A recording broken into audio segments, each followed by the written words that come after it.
আমরা দুনিয়াতে এসেছিলাম, প্রত্যেকটা মুহূর্তে মুহূর্তে আমাদের হায়াতের সময় কিন্তু শেষ হয়ে যাচ্ছে।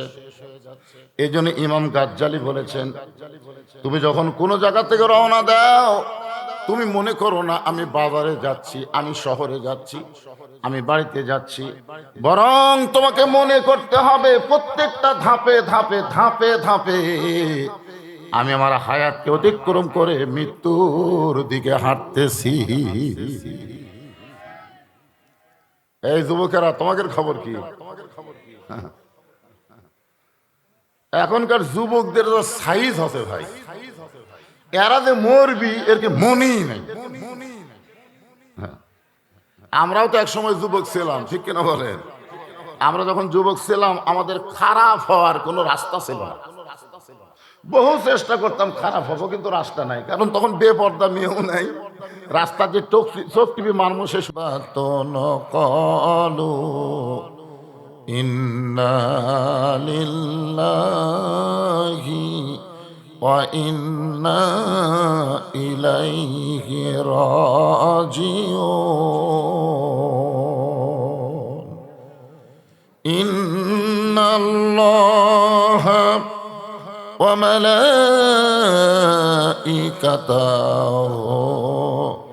ইসাল্লুনা আলান নবী ইয়া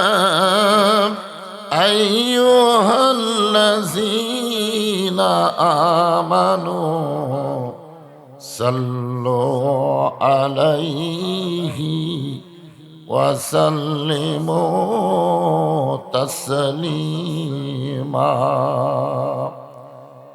আল্লাহুম্মা সাল্লি আলা মুহাম্মাদ ওয়া আলা আলি মুহাম্মাদ কামা সাল্লাইতা আলা ইব্রাহিম ওয়া আলা আলি ইব্রাহিম ইন্নাকা হামিদুম মাজিদ। আল্লাহুম্মা বারিক আলা মুহাম্মাদ ওয়া আলা আলি মুহাম্মাদ কামা বারাকতা আলা ইব্রাহিম ওয়া আলা আলি ইব্রাহিম ইন্নাকা হামিদুম মাজিদ। মশরিকে হুব্বে মুহাম্মদ, সকলে বলি সাল্লাল্লাহু আলাইহি ওয়াসাল্লাম, সকলে বলেন সাল্লাল্লাহু আলাইহি ওয়াসাল্লাম।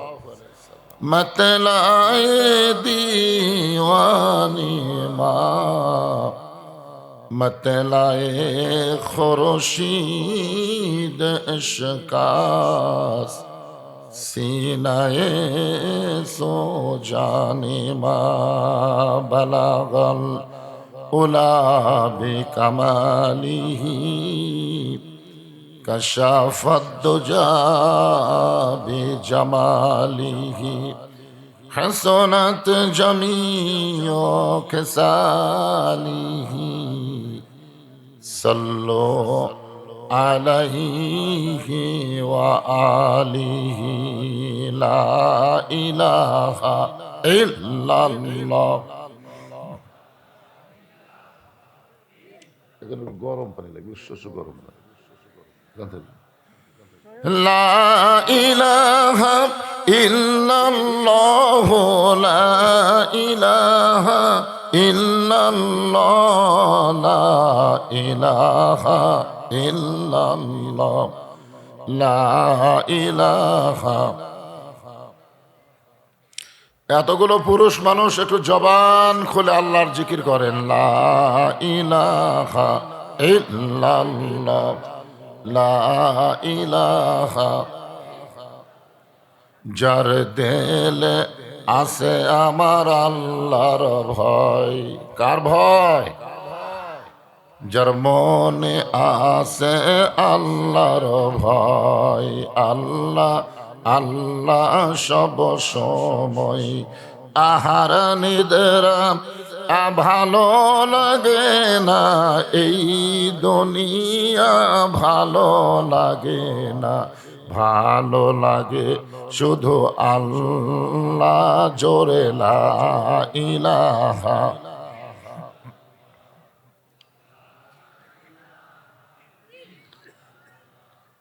এটা সায়ের মতন ধরো, উৎস করবে। লা ইলাহা ইল্লাল্লাহ, লা ইলাহা, লা ইলাহা ইল্লাল্লাহ, লা ইলাহা ইল্লাল্লাহ।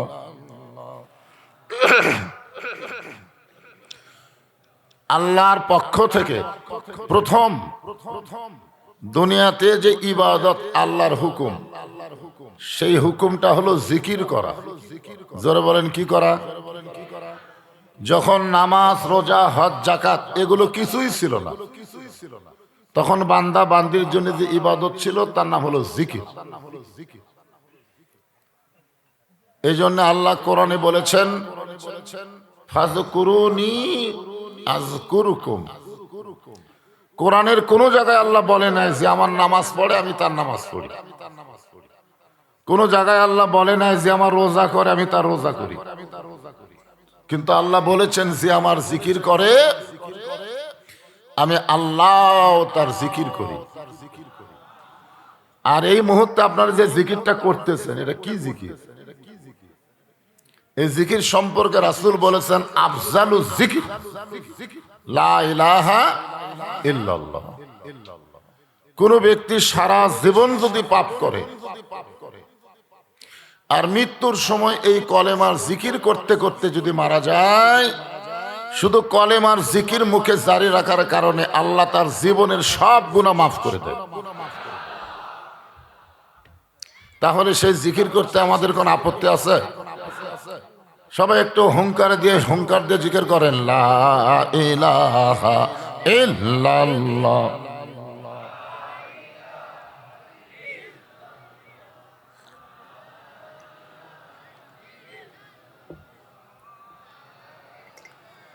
চাঁদ সূরজার গ্রহ তারা, আল্লাহ নামের পাগল পারা। চাঁদ সূরজার গ্রহ তারা, আল্লাহ নামের পাগল পারা। আমার আল্লাহ নামের এতই দয়া,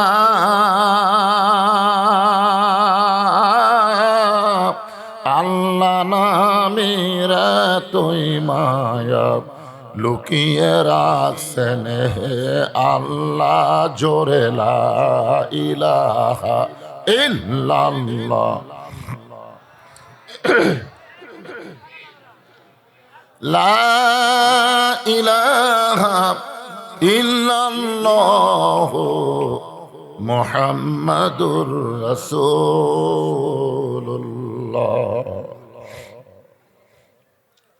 মুহাম্মদ রাসূলুল্লাহ নামটা যখন আমরা উচ্চারণ করলাম, করিনি? করছেন?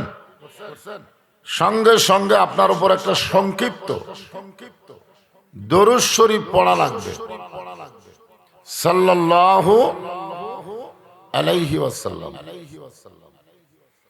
আল্লাহ বলেছেন, আমার নবীর নাম উচ্চারণ করার পরে যারা দরুদ পড়ে না এরা ধ্বংস হয়ে যায়। এ কথা কে কইছেন? আর দুইজন এই দোয়াতে আমিন আমিন কইছেন। একজন হলো জিবরাইল আর একজন আমাদের নবী। তো আল্লাহ যদি দোয়া করে আর নবী আর জিবরাইল যদি আমিন কয়, এই দোয়া কবুল হবে না?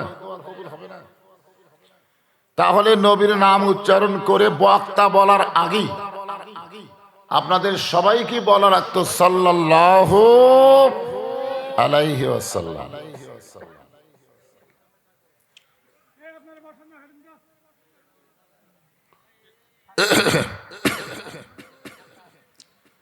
আপনি যখনই দরুদ শরীফ পড়লেন, এখানে একদল ফেরেশতা আল্লাহ মোতায়েন করেছে, আপনার মুখের দরুদ শেষ হওয়ার সঙ্গে সঙ্গে ওই ফেরেশতাগুলো দরুদ শরীফ রাসূলের রওজা মোবারকে পৌঁছায় দিল। আমি আপনি সকলে কি মদিনায় যাওয়ার গ্যারান্টি আছে? সবাই কি যাবার পারবো? যাইতে গেলে কি লাগে? আরব সাগর পাড়ি দিব, নাই কই আমার তরি, আমি পাখি নই যে উড়ে যাব ডানাতে ভর করি। আমার স্বাদ আছে সম্বল নাই, স্বাদ আছে সম্বল নাই, করি কি উপায়? সবাই বলেন মনে বড় আশা ছিল যাব মদিনায়। আপনাদের সকলের মনে মদিনায় যাওয়ার আশা আছে না নাই? কিন্তু যদি যাবার না পারি, আমাদের দরুদগুলো মদিনায় পৌঁছে দেওয়া হচ্ছে। এই জন্য দরুদ পড়ার সময় জবানকে বন্ধ রাখবেন না। চন্দ্রকোলা পূর্বপাড়া কেন্দ্রীয় গোরস্থানের উন্নয়ন কল্পে আজকের ইসলামী জলসায় আল্লাহ তাআলা যিনাকে সম্মানিত সভাপতির আসনে কবুল করেছেন, আজকের মাহফিলের সম্মানিত সভাপতি জনাব মোহাম্মদ ওসমান গনি। মাহফিল পরিচালনার দায়িত্ব রয়েছে মাওলানা মোহাম্মদ আব্দুল্লাহ আল মামুন। সম্মানিত সভাপতি এবং মাহফিলের পরিচালককে অন্তরের অন্তঃস্থল থেকে আমি শুভেচ্ছা জ্ঞাপন করছি। আজকের এই মাহফিলের সম্মানিত প্রধান অতিথি জনাব আলহাজ মোহাম্মদ শফিকুল ইসলাম শিমুল, মাননীয় সংসদ সদস্য। আজকের এই মাহফিলের সম্মানিত বিশেষ অতিথিবৃন্দ, বিশেষ অতিথির ভিতরে আপনাদের ইউনিয়ন পরিষদের সম্মানিত চেয়ারম্যানও রয়েছে। সকলকেই অন্তরের অন্তঃস্থল থেকে আমি শুভেচ্ছা জ্ঞাপন করছি। এই মুহূর্তে আমার সামনে যারা বসে আছেন, আপনাদের মাঝে মাঝে যে সমস্ত আলেম ওলামা, নায়েবে রাসূল বসে আছেন এবং মাগরিবের নামাজের পর থেকে এত রাত পর্যন্ত যিনারা কোরআন হাদিসের আলোকে অত্যন্ত গুরুত্বপূর্ণ আলোচনা করে শোনালেন, আলেম সহ আজকের মাহফিলের বক্তাগণকে অন্তরের অন্তঃস্থল থেকে আমি শুভেচ্ছা জ্ঞাপন করছি।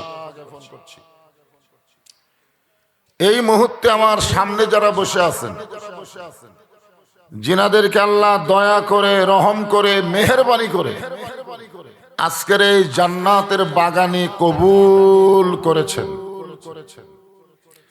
আমি যখন বললাম কবুল করেছেন, তখন আপনাদের কিছু বলা দরকার ছিল। কি মনে করতেছেন? আপনি আইছেন? আপনি আইছেন? আল্লাহ যদি এখানে আপনাকে আসার তৌফিক না দিত, আপনি আসতে পারতেন না। কারণ কোরআন কারিমে আল্লাহ ইরশাদ করেন, মা সাবাকা মিন হাসানাতিন ফামিনাল্লাহ। বান্দা বান্দির দ্বারা ভালো কোনো কাজ হইলে এ কাজ বান্দা বান্দি করে না, আল্লাহ করায়। আপনারা বলেন তো, কোরআনের মাহফিলে বসা এটা ভালো কাজ না খারাপ কাজ? অনেকেই বাইরে ঘোরাঘুরি করতেছে, রাস্তায় ঘোরাঘুরি করতেছে, আছে না নাই? তারা কি এখানে বসতে পারছে? তো যে আল্লাহ আপনাদেরকে দয়া করে, রহম করে আজকের এই মাহফিলে আসবার, বসবার তৌফিক দিলেন, আমি আমার অন্তরের অন্তঃস্থল থেকে আপনাদের সবাইকে শুভেচ্ছা জ্ঞাপন করছি। সম্মানিত মা বোনেরা, আপনাদের চাইতে মেয়েদের সংখ্যা কম হবে না। আমি যখন মাগরিবের পরে ইশার আগ দিয়ে আসতেছিলাম, দেখি ওই 2 কিলো দূর থেকে দেখি মেয়েরা হেঁটে হেঁটে আসতেছে দলে দলে। এতগুলো মা বোনেরা যারা পর্দার অন্তরালে বসে বসে আলোচনা শুনতেছেন, তাদেরকেও শ্রদ্ধা জ্ঞাপন করে এই মুহূর্তে জানতে চাচ্ছি আপনারা সকলে কেমন আছেন? আমি কেমন আছি? আমি কেমন আছি একটু পরেই বলবো, আগে আপনাকেরটা শুনি। আপনার কি ভালো আছেন? আলহামদুলিল্লাহ। আমি অনেক মাহফিলে বলি, শুধু শরীরের ভালো থাকলে হবে না, মনেরও ভালো থাকা লাগবে। জোরে কোন ঠিক কিনা? দেখবেন অনেক মানুষ হিয়া মোটা তাজা তেলা পোকা দেখে ভয় করে, আছে না নাই? আবার অনেক চিকন চাকন মানুষ বিষাক্ত সাপ নিয়ে খেলা করে। আপনারা বলেন তো এটা দেহের জোরে না মনের জোরে? আজকে আমাদের বাংলাদেশের মানুষের মনের জোর নেই, এরা তেলা পোকা দেখলেই ভয় করে। পুলিশের পোশাক গায়ে দিয়ে কেউ আসলে এদের ভিতরে ভয় ঢোকে। জোরে কোন কথা ঠিক কিনা? আবার মনে করেন না পুলিশের আমি তেলা পোকা কইলাম, তা কইলাম না, বুঝালাম আর কি।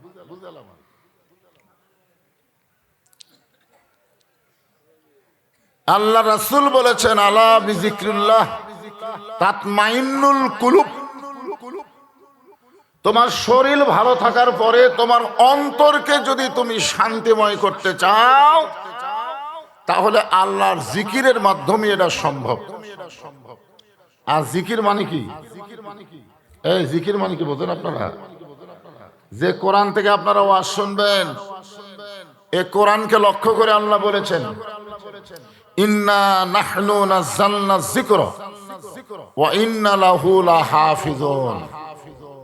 এই কোরআনকে আমি আল্লাহ জিকির হিসাবে নাজিল করেছি। কি হিসাবে? কোরআন হেফাজতের দায়িত্ব কার? আরো জোরে বলেন। সেই কোরআন থেকে আমি একটা আয়াত আপনাদের সামনে তেলাওয়াত করেছি। আমাদের বগুড়াতে কোনো মানুষ যখন মারা যায়, বগুড়ার কথা বলতেছি, মরার খবর শুনে সকলে বলে ইন্না লিল্লাহি ওয়া ইন্না ইলাইহি রাজিউন। আপনাদের নাটোরের খবর কি?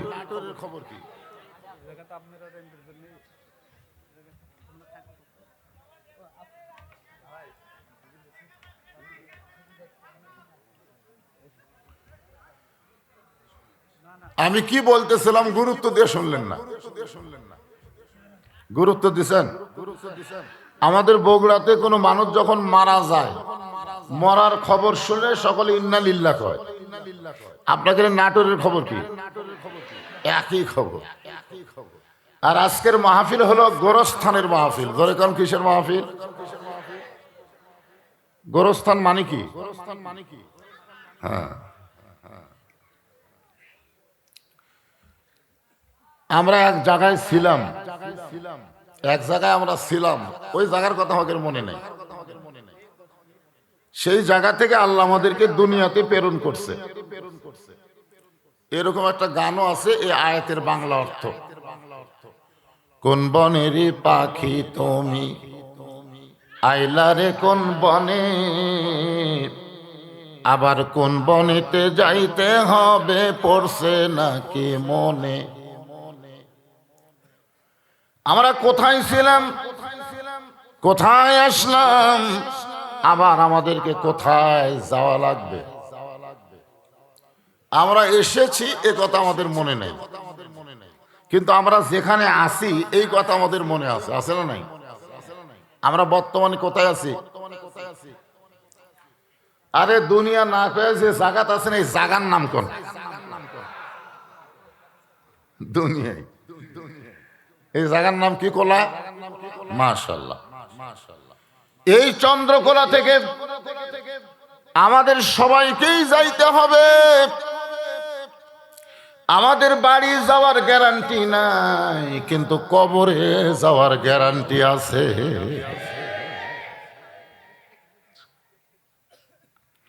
এক পলকের নাই ভরসা, মিশে সকল আশা, কখন বুঝি দারুণ ঝড়ে ভাঙবে তোমার বাসা। মিশে মায়াই বন্দি থাইকা, মিশে মায়াই বন্দি থাইকা, করলাম কত খেলা, পশ্চিমে তাকিয়া দেখো তোমার ডুইবা গেছে বেলা। আজকের এই রাত যখন শেষ হয়ে যাবে, আমাদের হায়াত বাড়তিছে না কমতিছে? হ্যাঁ, অনেকদিন আগে একটা গান শুনছিলাম, তখন আমি বুঝিনি, তখন তো জুয়ান আসলাম, তো রক্তের গরমে এই গানটা বুঝিনি, কিন্তু এখন বুড়া হওয়ার কারণে বুঝতেছি। গানটা হলো, সবাই বলে বয়স বাড়ে, আমি বলি কমে রে। আমি চিন্তা করলাম এই পাগলা কি করে, আমাদের বয়স তো আসলে বাড়তিছে, তাহলে কমে কেমনে? যেটুকু হায়াত আমরা দুনিয়াতে এসেছিলাম, প্রত্যেকটা মুহূর্তে মুহূর্তে আমাদের হায়াতের সময় কিন্তু শেষ হয়ে যাচ্ছে। এই জন্য ইমাম গাজ্জালি বলেছেন, তুমি যখন কোনো জায়গা থেকে রওনা দাও, তুমি মনে করো না আমি বাজারে যাচ্ছি, আমি শহরে যাচ্ছি, আমি বাড়িতে যাচ্ছি, বরং তোমাকে মনে করতে হবে প্রত্যেকটা ধাপে ধাপে ধাপে ধাপে আমি আমার হায়াতকে অতিক্রম করে মৃত্যুর দিকে হাঁটতেছি। এই যুবকেরা, তোমাদের খবর কি? এখনকার যুবকদের সাইজ আছে ভাই, এরা যে মরবি এর কি মনেই নাই। আমরাও তো একসময় যুবক ছিলাম, ঠিক কিনা বলেন? আমরা যখন যুবক ছিলাম আমাদের খারাপ হওয়ার কোনো রাস্তা ছিল না। বহু চেষ্টা করতাম খারাপ হবো, কিন্তু রাস্তা নাই, কারণ তখন বেপর্দা মেয়েও নাই, রাস্তা যে চোখ টিভি মারমো সে সুযোগ নেই, তখন কোনো মোবাইল নাই, 4G নাই, নেটওয়ার্ক নাই, ইন্টারনেট নাই। এখন আমাদের যুবকরা খারাপ হওয়ার পিছনে বহু লাইন আছে, দরকার আছে না নাই? বর্তমানে বাংলাদেশে স্বয়ং জিবরাইল আইসাও যদি বক্তা হয়ে ওয়াজ করে, এই যুবকদেরকে ভালো করার কোনো চান্স নেই, কোনো চান্স নাই। এরা খারাপের এমন জায়গা দিয়ে পৌঁছে গেছে, এদেরকে ভালো করতে গেলে ওয়াজ দেওয়া হবে না। আমার মতন ফেসটা বক্তা না, স্বয়ং জিবরাইল ওয়াজ করলেও এরা ভালো হবে না। এদেরকে ভালো করতে গেলে একটা ঔষধ লাগবে। কি লাগবে? সে ঔষধ সম্পর্কে আল্লাহ বললেন, অনুনাজ্জিলু মিনাল কুরআনি মা হুয়া শিফাউ ওয়া রাহমাতুল লিল মুমিনিন। সে ঔষধের নাম কি? আরো জোরে। এখন এই যুবকদেরকে ভালো করতে গেলে এ কোরআনের ঔষধ লাগবে, কোরআনের আইন লাগবে, জোরে কোন ঠিক কিনা? বর্তমানে বাংলাদেশের প্রধানমন্ত্রী 564টা মসজিদ বানা দিছে। আপনারা বলেন তো, প্রধানমন্ত্রী মসজিদ বানানোর পিছনে কারণ কি? মসজিদ দেখার জন্য না নামাজের জন্য? সবাই যায় আর হায় হায় রে, রাস্তার ধারে কি সুন্দর একটা মডেল মসজিদ রে। আমাকে একজন এসে বলতে, হুজুর 201 গম্বুজ মসজিদ দেখছেন? আমি কইলাম, ভাই আমি তো এখনো দেখি রে, গম্বুজ গুণে শেষ করা যায় না হুজুর, 201 গম্বুজ। আমি কইলাম কখন গেছিলে? কয় জোহরের সময়। নামাজ পড়ছা? হুজুর আমি তো নামাজ পড়িনি। তুই মসজিদ দেখবার গেলি, নামাজ পড়লি না? বাংলাদেশের প্রধানমন্ত্রী কি মসজিদ দেখার জন্য বানাছে? জোরেখান দেখার জন্য?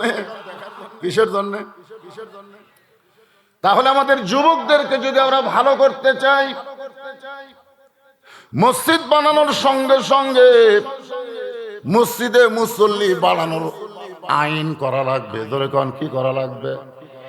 যুবকগুলো যদি নামাজি হয়ে যায়, আমি বুড়া মানুষের কথা বলবো না, আমি যুবকদের কথা বলতেছি, এই যুবক যদি নামাজি হয়ে যায়, আল্লাহ কোরআনে বলেন, ইন্নাস সালাতা তানহা আনিল ফাহশাই ওয়াল মুনকার।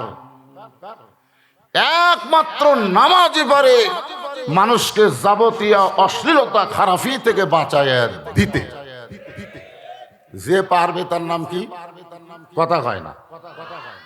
আজকে আমাদের বাংলাদেশের নামাজের খবর কি? আলহামদুলিল্লাহ। অনেকে বলে হুজুর আমাকে মসজিদে মুসল্লি ভরা যায় হুজুর জুমার দিনে। কোন দিনে? আচ্ছা, মুসল্লি জুমার দিনে ভরা যায়, এর সাইজ কি? বলে সবার শেষে এসে আগে যায়, এটাই হলো সাইজ। জুমার নামাজ সম্পর্কে আল্লাহর ফরজ হুকুম হলো ইযা নুদিয়া লিস-সালাতি মিন ইয়াউমিল জুমআ ফাসআউ ইলা যিকরিল্লাহ। জুমার নামাজের আজান দেওয়ার সাথে সাথে মসজিদে আসা লাগবে, এ হুকুম কার? কিন্তু যারা আজান দেওয়ার সময় না আসে, খুতবা শুরু হওয়ার পরে আসে, এদেরকে আপনারা কি বলবেন? এদেরকে আপনারা কি বলবেন? এদের সম্পর্কে আল্লাহ বলেছেন আরাআইতাল্লাযী, পড়েন আরাআইতাল্লাযী ইউকাজ্জিবু বিদ্দীন ফাযালিকাল্লাযী ইয়াদউল ইয়াতীম ওয়ালা ইয়াহুদ্দু আলা তাআমিল মিসকিন। পড়েন তারপরে ফাওয়াইলুল লিল মুসাল্লিন। ধর্মের নামে মিথ্যাবাদী কারা? ধর্ম নিয়ে যারা মিথ্যাবাদী করতেছে, মাথার টুপি দিয়ে নেতা সাজা মানুষের কাছে যায়, ভোট পাইয়া নেতা হয়ে গেলে আর টুপি মাথাত নাই। আপনারা বলেন তো এরা কি ধর্ম পালনকারী না ধর্ম নিয়ে মিথ্যাবাদী? যেমন একজন নায়িকা বাড়াছিল, এবার নাম হলো মাহিয়া মাহি। ও যখন ভোট সবার গেছিল তখন আর গাঁৱত বোরকা আছিল, তখন কি আছিল? বোরকা গাঁৱত দিয়ে বুঝাই দিল জনগণকে আমি হলাম তাপসী রাবিয়া।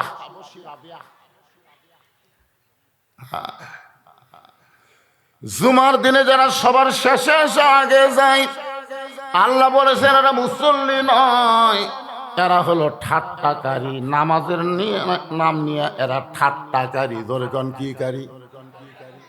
তা আমরা কি নামাজ নিয়ে ঠাট্টা করব? আসেন, ইন্না লিল্লাহি ওয়া ইন্না ইলাইহি রাজিউন। এই আয়াতকে সামনে নিয়ে আপনাদের সামনে আমার আলোচনা চলবে। মক্কা বিজয় হয়ে গেল। একদিন গভীর রাত্রে নবী আবু বকরকে সঙ্গে করে মদিনায় গেছিলেন। কোথায় গেছিলেন? মদিনায় গেছিলেন। গভীর রাত্রে 13 বছর মক্কায় কলেমার দাওয়াত দিলেন, কিন্তু মুসলমানের সংখ্যা হলো মাত্র 320 জন। 13 বছর কলেমার দাওয়াতে মুসলমান হয়ে গেল 320 জন।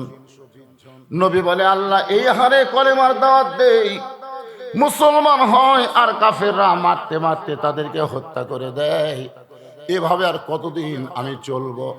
আল্লাহ বলে নবী গো, মক্কায় আপনি চলবেন না, আপনাকে হিজরত করে মদিনায় যাওয়া লাগবে। হিজরত করে মদিনায় যাওয়ার পরে মাত্র 8 বছর, ধরে কোন কয় বছর? মাত্র 8 বছর নবী 10,000 সাহাবী নিয়ে মক্কায় ঢুকলেন। বিনা যুদ্ধে আল্লাহ মক্কা মুসলমানকে দিয়া দিল। আপনারা বলেন তো 13 বছরে কয়জন? 320 জন।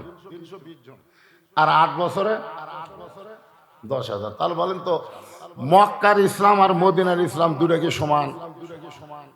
আজকে বাংলাদেশে যে ইসলাম চলতেছে, ইসলাম হলো মক্কার ইসলাম।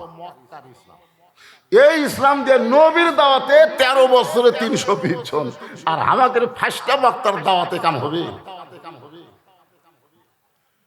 মক্কা যখন বিজয় হয়ে গেল, ওমর ফারুকের নেতৃত্বে একদল সাহাবী বিজয় মিছিল করবেন। বিজয় মিছিল, ধরে কোন কি মিছিল?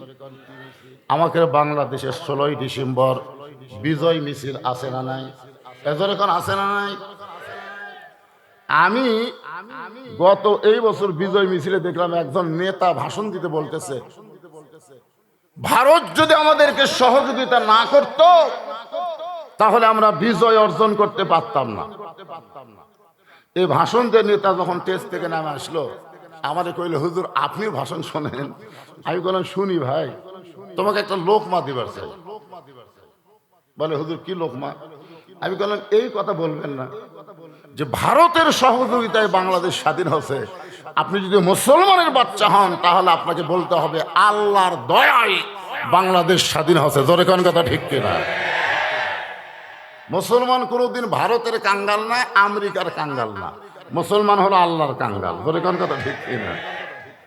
মুসলমান বিশ্বাস করে নাসরুম মিনাল্লাহি, পড়েন নাসরুম মিনাল্লাহি ওয়া ফাতহুন কারীব ওয়া বাশশিরিল মুমিনিন।